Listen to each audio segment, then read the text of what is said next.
Last month, I believe many of us were under the impression that Cyberpunk 2077 was over. Phantom Liberty released, it was a great new expansion, and there was a bunch of free new content that actually came beforehand in a separate patch, Patch 2.0. It really was a reboot of a lot of the different systems in the game. It really overhauled a lot of the mistakes that CDPR made a couple of years ago, and it was really just overall a nice finale to the game. Now, the thing is, that is not the finale of Cyberpunk 2077, as CDPR actually had a bit of a surprise that they revealed just the other day, and it really came out of the middle of nowhere, because a lot of us were under the impression, again, that CDPR had moved on. They were working on The Witcher 4, whatever the next Witcher game's actually going to be called. There's been some recent investor calls with CDPR. They showed that majority of their team, I think it's like around 50% of the company they're pulling office, are working on the next Witcher installment. So the belief was that everybody had moved on from Cyberpunk 2077, and the hopes of any more content was just not going to happen. Well, that was wrong, as CDPR just the other day began teasing that there was a 2.1 update on the way with some very exciting new features coming to the game, and they weren't lying. Now, I want to discuss this, we're going to go over it, and I just want to talk about my overall feelings on Cyberpunk 2077, as there has been some controversy in the last couple of weeks over the fact that it was nominated at the Game Awards for Best Ongoing Game, an award that a lot of people associate with online live services. But say what you want about Cyberpunk, it has evolved a lot in the last couple of years. And I think that a lot of attention for some reason is always just on this year specifically, but say what you will about CDPR, the promises that they made, specifically the management, I should say, but this game has changed a lot. Cyberpunk 1.5 really was the beginning of a lot of the changes that we're now seeing in the game, and that was, I believe, about a year or two ago. And here with Cyberpunk 2.1, this is where things get even more crazy. I just cannot understate how I'm amazed just the progress that this game has made. But the big new feature that is kind of the thing that's breaking the headlines right now is that a metro system is in fact in the game. I believe there's 19 stops all around Night City. CDPR, during their recent Twitch stream, they talked a little bit about the extensive work that they put into this and how it was pretty complicated for them to get this working. But yes, there's 19 stops. We did see some footage of it. It looks pretty cool. It's a nice feature that really should have been there day one to get us immersed into the world. And it was also something that was shown in the initial reveal trailer about all those years ago. Was that around 2017, 2018? It was just one of those things that I feel like it needed to be included in the game, and it is here finally. Now, one of the more disappointing aspects of, I would say, Cyberpunk 2077's Phantom Liberty expansion is the fact that we don't really get much of our past romances. There's just not much there with Panam, Judy, River, and Carrie. Mostly, you get a couple of dialogue options in relation to the events that are happening in Phantom Liberty, and then if you played the new ending, there's some dialogue there, some big changes and stuff, but nothing. You don't really get to have too much interaction with them, which is the more disappointing side of the DLC, at least in my opinion. But CDPR was clear beforehand that that wasn't going to be the case. But fortunately, we are going to be getting some new ways to hang out with the romance characters. It really isn't fleshed out exactly how we are, but it sounds like we'll be able to call them and then maybe go to a bar and stuff. This is some of the stuff that is already possible thanks to mods on PC, but console players will get access to something like this. Again, CDPR is being a little secretive about how all of this is going to work. They want players to figure it out. And hey, we're not going to have to wait very much longer, as December 5th is when all of this will release. Now, another big thing that I know a lot of people were kind of a little annoyed by was the fact that we couldn't listen to our radio on foot when we're, trying to take down the Valentinos or any of the gangs or any of the missions. Well, that now will be possible, as there is now a mobile radio, so you can listen to your music anywhere, anytime, any place. Now, another thing in Phantom Liberty that a lot of people kind of voiced their displeasure about was that there wasn't any new motorbikes really to play around with. There was quite a few different vehicles, but that actually is something that CDPR heard loud and clear, and there is now going to be 5 new bikes bikes in the game. There's also new bike gameplay. You can do wheelies, flips. There's also a new combat mechanic. You can throw knives on your bike. Just some really cool additions that they've added. There's also a new Porsche car. The CDPR talked about wanting to partner with Porsche again, and they did that. So that's another cool addition.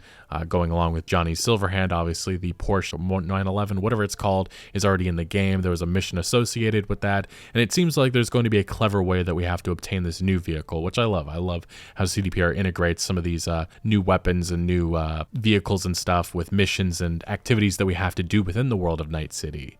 Now, another new vehicle activity that has been added is replayable car races, and there's also some new rewards associated with that, as there is a different unlock system that was introduced with patch 2.0 and Phantom Liberty. But the replayable car races are pretty much the ones that we do with Claire, but we can now go back, and obviously the new additions, the new AI, the new vehicle changes that have happened the last couple months are included there. So you'll have enemies shooting at you, and I'm not sure necessarily if the car races are going to play out much differently. As what do I mean by that is that it doesn't really feel like an actual car race. So we'll have to see how that mechanic works, because it was a bit of a mess in the base game. That was actually one of my loud criticisms that I had long ago about the mini game. But this has the potential to be something that is extremely fun, as in many games like this, it usually is a great mechanic. But in Cyberpunk, having those enemy cars just rubber banding to you, it came off as very fake. So it just needs added depth, and it really needs an overhaul. And hopefully that is what has happened here. Gangs will actually now react to your choices, and they will send hit squads after you if you go after them in gigs and quests. Specifically, CDPR said that they overhauled about 16 or so gigs to make it that if you shoot at a bunch of, let's say it's the Valentinos or the 6th Street Gang, and you leave a couple of enemies, they will continue to chase after you after the mission, or if you have to take a vehicle somewhere. So it's a nice way to incorporate the new vehicle combat changes into some of the missions. I know some people didn't like the fact that it was only associated with one specific activity that was introduced with Phantom Liberty, so now it's been a little bit more fleshed out, which is great. CDPR has also done some new environmental changes to the world of Night City. They redid and finished some of the previously unfinished roads and highways that lacked vehicles and NPCs, and that were just completely blocked off. So that's another great fact that they're just making sure that Night City is cohesive and everything works together. During the stream, CDPR had actually provided an example of one of the reasons why they did want to go back and fix this, as some players were actually using this abandoned highway, which was blocked off, as a place to get away from the cops, because the cops actually weren't mapped to go into that certain specific area. Now that is obviously something that has been fixed. So it's just great to see all of this come together. Car chases have also been worked into older gigs to make them far more engaging. I just mentioned that. There's also new accessibility settings and a heads-up display customization. And more specifically on that front, within the footage, we actually do see a colorblind mode, which is turned on and off, some of the different options associated with that. And then there's just some nice quality of life stuff here, such as having a larger heads-up display, some larger fonts, just some nice stuff that really should have been there long ago. And again, all of this releases December 5th. Now, we do have this write-up coming from Forbes. This Paul Tassi. I just thought I'd read off some of his impressions about this. The N-Cart Metro. This is one that players have been asking for, unable to understand why Night City has what appears to be a fully built metro system that is never actually used outside of teleporting. Now you can actually ride through Night City sitting on the N-Cart as you travel in real time between 19 different stations. I think that's it. You sit there and watch the city, but it seems like something more people really wanted to do, but I don't think it's like fighting pickpocketers on the train or anything, though there are some hidden things in there, and that's the big thing about this new update. CDPR stressed that there's some secrets that they want players to find, and one thing that actually wasn't mentioned that I do need to make mention of is that there is a new boss fight system. They really were trying to be secretive about this, but boss fights seem to be more engaging, a little bit more difficult, and they specifically showed off a little bit of footage of Atom Smasher. So Atom Smasher, this is actually what Paul Tassi brings up in this article. He mentions that Atom Smasher upgrade. It's always been a little weird that V can just utterly destroy Atom Smasher in seconds with a powerful build even on the hardest difficulties of the game.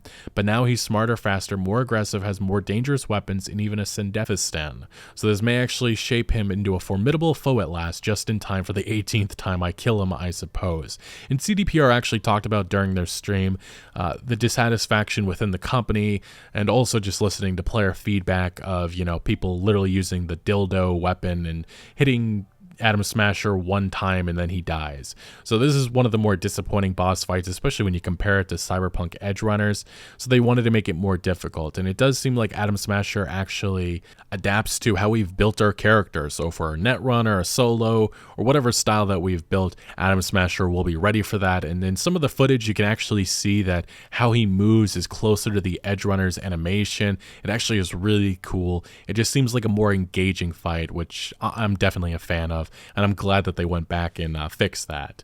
Now, any of these other smaller secret changes we'll find out in the coming days, but CDPR definitely wanted to make a point that there are secrets for us to find. And I think the suspicion that a lot of us have is that this was supposed to be included in the free 2.0 update or Phantom Liberty, but for whatever reason, they just ran out of time, and they wanted to make sure that they had this release. But it really is a nice way to end the year and also end Cyberpunk 2077.